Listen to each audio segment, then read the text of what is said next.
अपने पुराने बिंदु पर। क्षेत्र प्रदेश क्या है?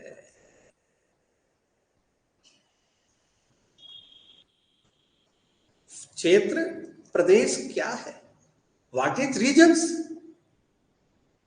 तो रीजन्स यानी जिसमें तत्वों की समानता हो, जिसमें एकता हो, संगठनात्मक रूप से जुड़े हुए, वो क्या होता है? आपका क्षेत्र होता है।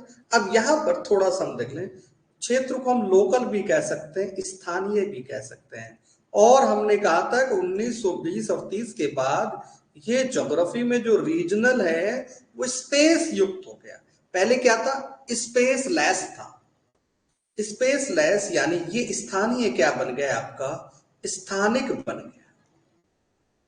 ये लोकलाइजेशन हो गया। इसका क्या हो गया? लोकलाइजेशन हो गया। ठीक है, तो हमारा कोई स्पेस है जो लोकलाइजेशन हो गया, स्थान हो गए, उन सब की क्या होती है? एक विशेषताएं होती है। सब सारे क्षेत्रों की जो भी स्थान होता है उसकी अपनी अपनी कोई ना कोई विशेषता होती है। तो इनकी सबकी क्या होती है? विशेषता होती है। या हम कह सकते हैं इस स्पेस को कई बार हम लोग देखें ठिकाने लिखते हैं। क्या लिखते हैं? ठिकाने। हमारे बना लोग क्या करते हैं भाई? अपने गाड़ी के पीछे ठिकाना, फलाना ठिकाना, ठिकाना ठिकाना, तो ठिकाना लिखते हैं। तो स्पेस का मतलब हो गया ठिकाना। तो जितने भी हमारे स्थान हैं, ठिकाने हैं, उन स्थान और ठिकाने के बीच में मानव का, लोगों के बीच, ठिकाना और लोगों के बीच,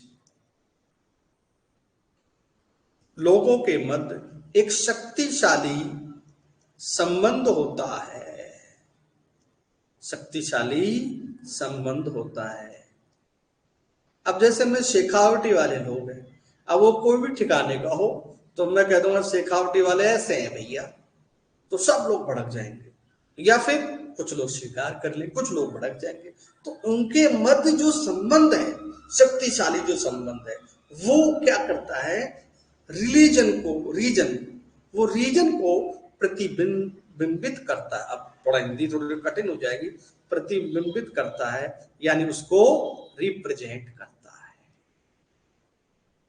रिप्रेजेंट करता है। तो चीजें क्लियर?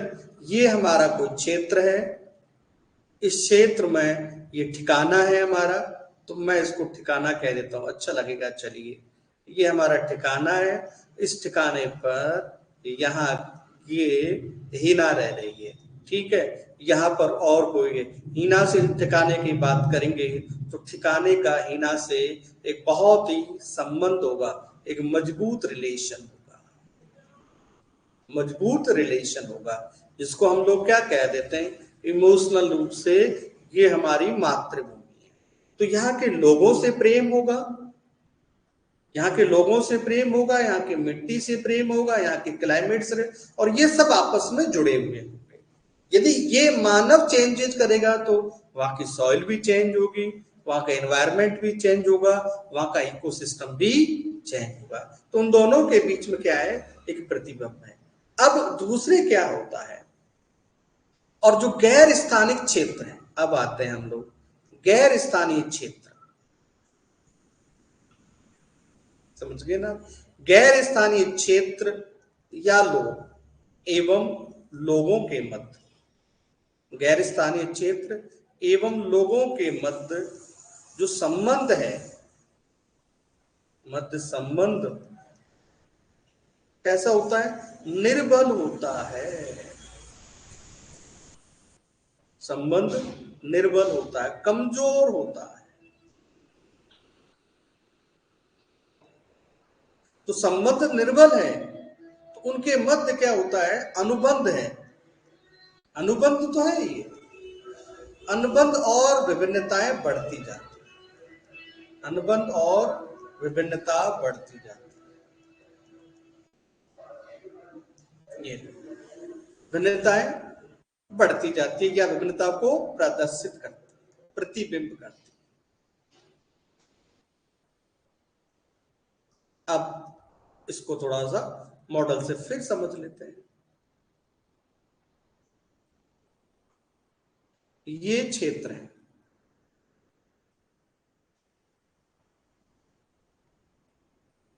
ए ठिकाना है और ये बी ठिकाना है।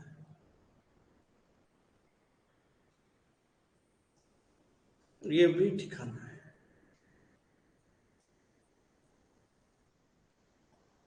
ए लीजिए, ए ठिकाना और ये बी ठिकाना। अब इसके मध्य तो इसके साथ में क्या है, एक घनिष्ठ संबंध है, लेकिन इसके साथ कैसा संबंध है, निर्बल संबंध है। इन दोनों के बीच में विभिन्नता है, इन दोनों के मध्य विभिन्नता है। तो अब इन दोनों के मध्य जहां तक विभिन्नता है वहां तक उस क्षेत्र का प्रदेश है, वहां तक उसका मजबूत संबंध है। और जैसे विभिन्नता बढ़ती जाएगी तो वह क्षेत्र क्या हो जाएगा, गैर स्थानिक हो जाएगा, वह प्रदेश नहीं होगा। अब जैसे हम जिमोर्फोलॉजी पर हम लोग चलते हैं, मैंने कहा ना, मैं आपको बहुत सिंपल तरीके से समझाएंगे। जिमोर्फोलॉजी में चलते हैं। देखिए, प्रदेश को मैं फटाफट कर देता, ये प्रदेश होता है, ये प्रदेश होता है, नहीं, लेकिन आप समझ नहीं पाते। जब तक हम प्रदेश की भावना नहीं समझेंगे तब तक हम आगे नहीं बढ़ पाएंगे। क्या हो गया, आगे बढ़ गई। तो अब जैसे ही, हाँ, जिमोर्फोलॉजी में ये हमारा क्षेत्र है, समुद्र है, ओशियन है। ओशियन के बजाय सी कहना अच्छा रहेगा, क्योंकि ओशियन तो विस्तृत होता है, तटीय क्षेत्र है तो ये सी है। तो ये सी है और ये लैंड पार्ट है। यहां से एक हवा चल रही है। क्या चल रही है, एक हवा चल रही है। और कौन से समय हवा चल रही है, डे टाइम। डे टाइम हवा चल रही है। और जब डे टाइम हवा चल रही है, ठीक है, ये डे टाइम हवा चल रही है, तो यहां पर कौन सी समीर होगी, जल समीर। ये जल समीर का प्रभाव कहां तक है, ये जल समीर का प्रभाव मान लो इस क्षेत्र तक है। इस क्षेत्र तक जल समीर का प्रभाव है। इस क्षेत्र को हमने क्या कह दिया, तटीय क्षेत्र। तटीय क्षेत्र। और तटीय क्षेत्र में किस प्रकार की जलवायु होती है, सम जलवायु होती है। और यहां पर रहने वाले लोग, यहां पर रहने वाले लोगों का इसके बीच में एक कठोर संबंध, एक घनिष्ठ संबंध होता है। और जैसे जैसे यहां से दूर गए, इस क्षेत्र से दूर गए, तो संबंध क्या हो जाएंगे, निर्बल हो जाएंगे। संबंध निर्बल हो जाएंगे।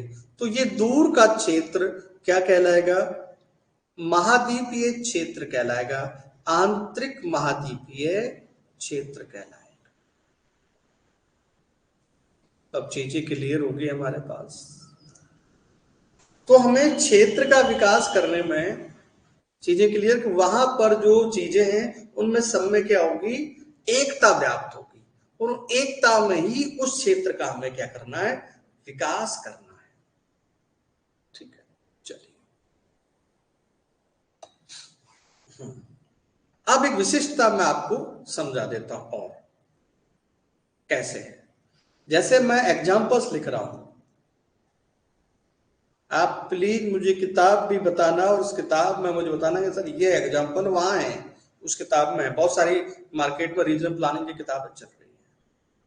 जैसे मैंने लिखा है यहां पर, कोल्हापुर की चप्पल। कोल्हापुर की चप्पल फेमस है। सोलापुर के कंबल,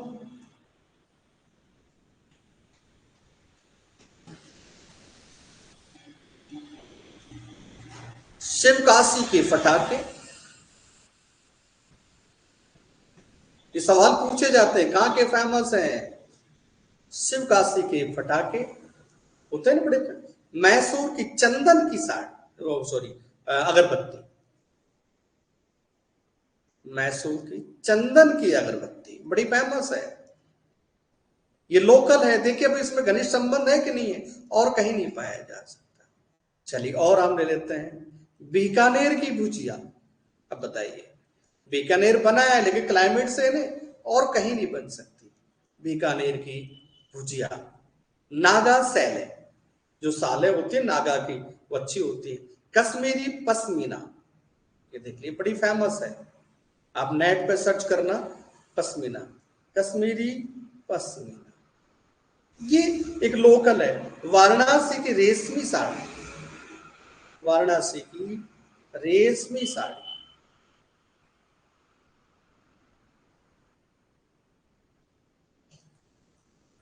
मधुबन, मधुबनी कला, कुचिपुड़ी नृत्य, हाँ नृत्य भी आ गया क्योंकि मानक है कुचिपुड़ी, कुचिपुड़ी नृत्य।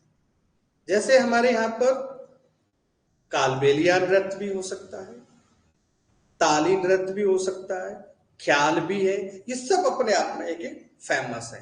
अब और देख देता हूं, शालीमार बाग, ये कल्चर वाला हो गया।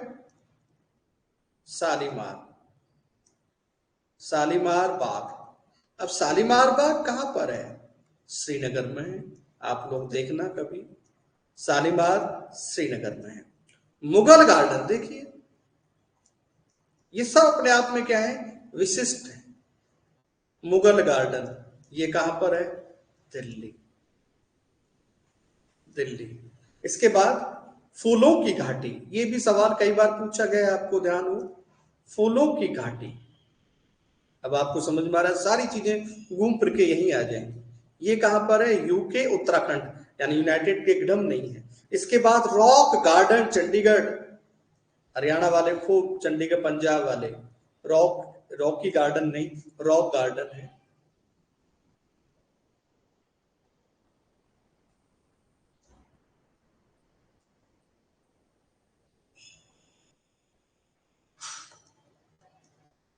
रॉक गार्डन चंडीगढ़ है।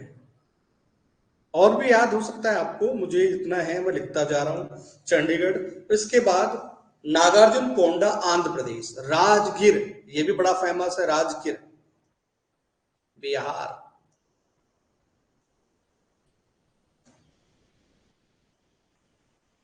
तो ये सब अपने आप में क्या है, विशिष्ट है। कन्याकुमारी, इसको भी क्यों छोड़े अपन लास्ट में, कन्याकुमारी, कन्याकुमारी का है तमिलनाडु। तो इनकी सबकी अपनी अपनी एक विशिष्टता होती है और वो क्षेत्र से संबंधित होते हैं। अब मान लो इनका विकास करना है, तो इसी संदर्भ में हम विकास करेंगे, दूसरे के संदर्भ में क्यों करेंगे? तो उनकी चीजों को हम लोग समझेंगे पहले, ठीक है। तो इनके अंदर प्राकृतिक सौंदर्य हो सकता है, सांस्कृतिक सौंदर्य हो सकता है, कला का सौंदर्य हो सकता है, सांस्कृतिक सौंदर्य हो सकता है, यानी सबके मध्य में क्या एक है, मानकता है। अब मैं आपसे सवाल